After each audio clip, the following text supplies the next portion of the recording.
Morning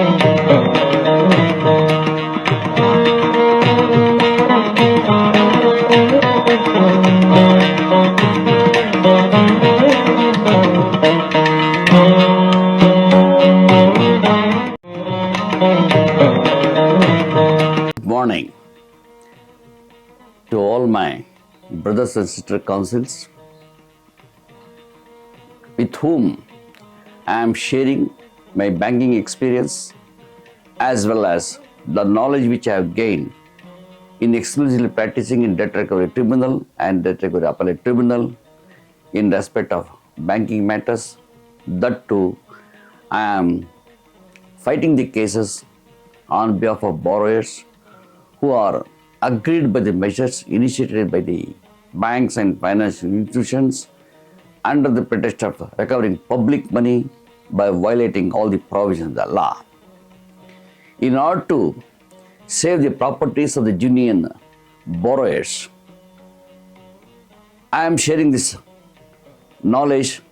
Not only you approach your own counsel immediately on receipt of the demand notices and other statutory notices issued by the bank, because under section 17 of the sarfarsi Act, even the day's delay cannot be condoned in preferring or approaching the court in challenging any of the measures. But there are several judgments are there which are in contrary to each other, wherein Honorable Kerala judgment says the delay cannot be condoned under section 17 of the Act at the time of filing of the application. But one of the division bench of this Honorable High Court of Karnataka and Madhya Pradesh states that the delay can be condoned at the time of filing application under section 17 of the sarfarsi Act. But the matter is still pending adjudication before the Honorable Supreme Court of India.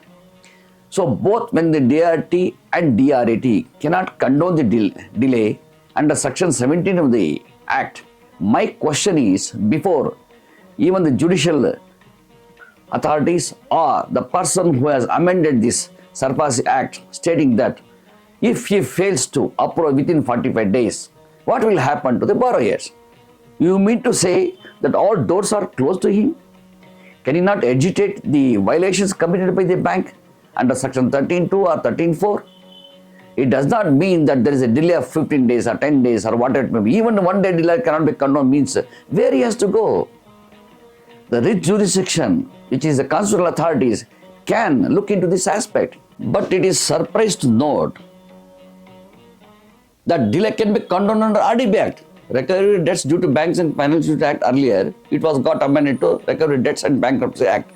There, delay can be condoned under sections 24 and 36 of the Act.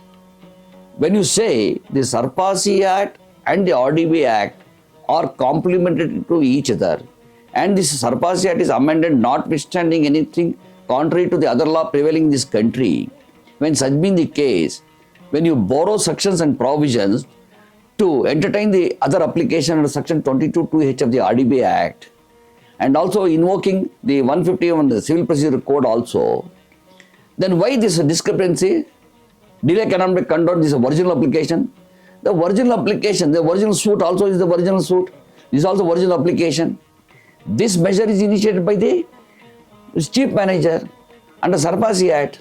Even section 19 of the RDB Act is also filed by the bank, by the manager. That is also on the behalf of bank.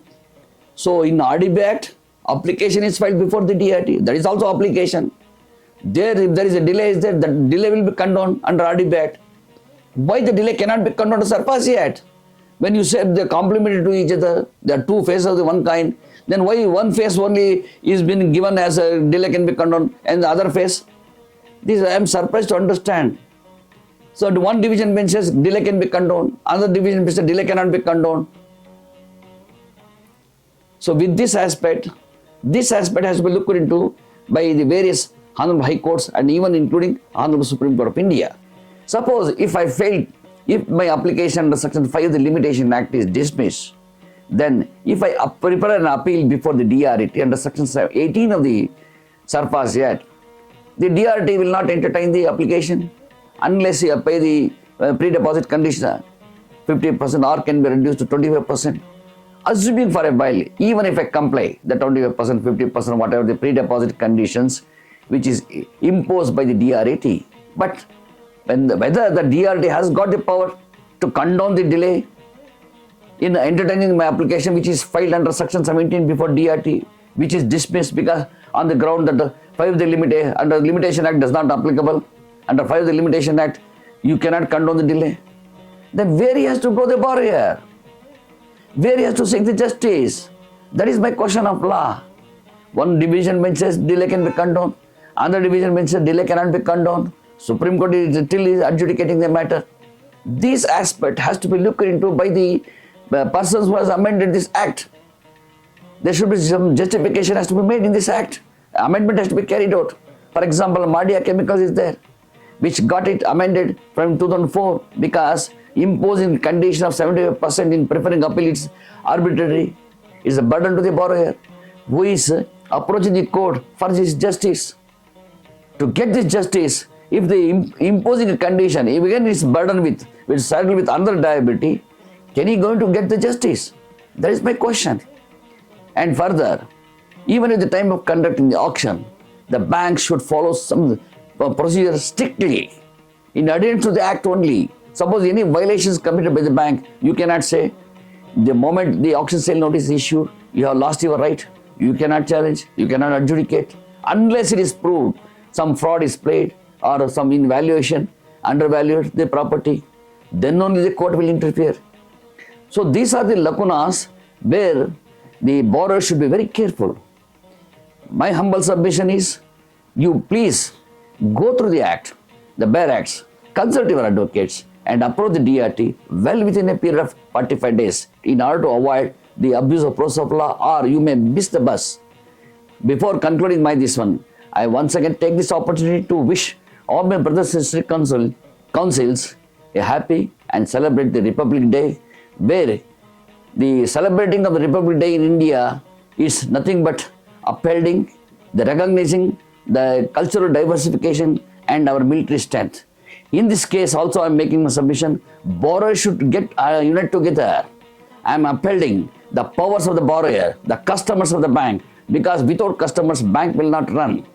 The bank has to, with due diligence, as a prudent bankers have to discharge their duties, because bank is today surviving because of the interest being paid, interest being serviced by the customers, and they are not the persons who are going to cause damage to the bank. Because of the borrowers only, because of genuine borrowers on today, DRT, DRAT and the country is depending upon the income which is going to be recorded from the public only. We are also public, not by the saying that public money has to be recovered. We are also one of the public. So keeping in mind the public policy, the banks should discharge their duties. With this, I will conclude this episode and I will come back to with other rules and regulations which has to be followed by the banks. Thank you very much.